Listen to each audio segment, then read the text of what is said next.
It has been an agitation fermenting for the past few years in the hills of Uttar Pradesh. And like similar agitations in other parts of the country, the basic demand is focused on creation of a separate state. In this case, the demand is for the state of Uttarakhand, comprising the regions of Kumaon and Garhwal hills in Uttar Pradesh. But last month, the Uttarakhand region was up in arms protesting not for statehood but against the reservation policy of the Mulayam Singh Yadav government, which had extended 27% reservation to the backward classes in government jobs and educational institutions in the hill areas where the OBCs are less than 3% of the total population. हम 27% आरक्षण की नीति का विरोध नहीं कर रहे हैं, बल्कि समूचे उत्तराखंड क्षेत्र को जो 9 डिस्ट्रिक्ट हैं हमारे, उनको आरक्षण की परिधि में लाने की बात कर रहे हैं, यानी हमें भी आरक्षण दिया जाए. The anti-reservation agitation in the hills snowballed with demonstrations taking place all over the state.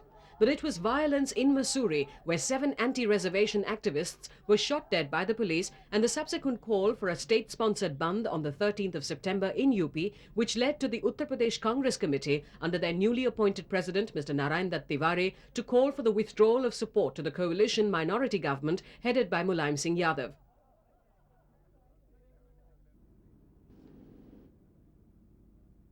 There was further violence during the BSP-SP-sponsored bandh on the 13th and the shocking incident in the premises of the Allahabad High Court where pro-reservation agitationists, allegedly led by some policemen, beat the lawyers and ransacked the chambers of the Chief Justice of the UP High Court, brought instant reprimand from the Supreme Court. The Chief Secretary of the UP government as well as the IGP were summoned by the Supreme Court and an inquiry instituted under the CBI Director Mr. Vijay Rama Rao. Critics believe that the stakes are being raised in UP mainly because the Mulayam Singh government is keen to capitalise on the reservation issue with eyes on a mid-term poll as well as panchayat elections. Congress also had vote banks based on caste, and Mr. Mulayam Singh is no exception. He is also playing vote bank politics, and this caste divide that he is trying to create is in fact to promote his party and ensure his success in the elections in Uttar Pradesh. But Congress leaders are quick to denounce these opportunistic policies.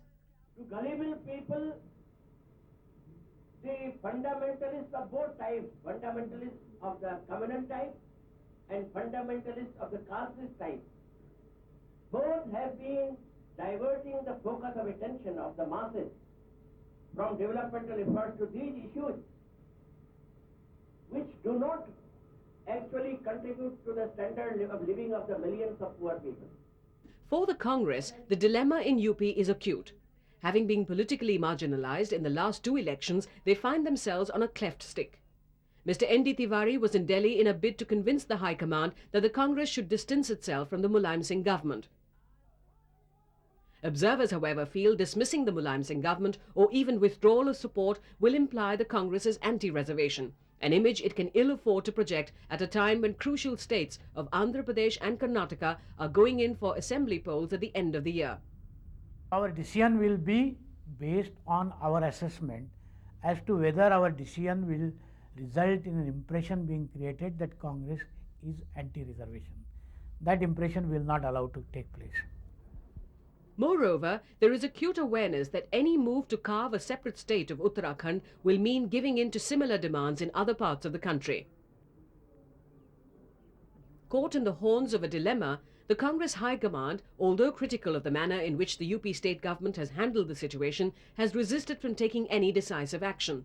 However, what may ultimately decide the future of the Mulayam Singh government is the degree to which politicians believe the BJP will gain from the current developments. The caste divide is between the upper caste and the lower caste, and the lower caste comprise, according to BSP and SP, 80–85% of the population. And this reservation which they are pursuing vigorously is attracting the lower caste, the scheduled caste, the tribals, etc.